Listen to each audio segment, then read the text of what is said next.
La preghiera, poi il crollo di una scala interna durante l'uscita, la paura dei fedeli che erano all'interno del centro culturale islamico di via Vecchia Ferriera, in centinaia stamattina alle 7:30 riuniti per i festeggiamenti del primo giorno dopo il Ramadan e durante il deflusso il cedimento di una delle due scale semicircolari che dal piano superiore conduce all'uscita. Lo stabile è stato fatto immediatamente evacuare, 5 i feriti che sono stati trasferiti in ambulanza in ospedale. C'è stato un crollo parziale di una scala di tipo metallico, che sotto il peso delle persone che stavano transitando su questa scala ha avuto un cedimento nella parte centrale.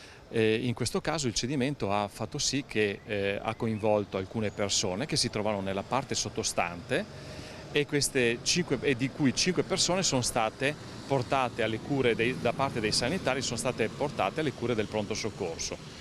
Agli effetti risulta soltanto una persona in codice giallo, quella diciamo tra virgolette più grave, e poi le altre invece naturalmente hanno codici invece di livello inferiore. Intervenuti i tecnici dei vigili del fuoco che hanno transennato l'area per eseguire il sopralluogo e far luce sulle cause dell'incidente. Sul posto fino a tarda mattinata anche la polizia locale e la polizia di Stato.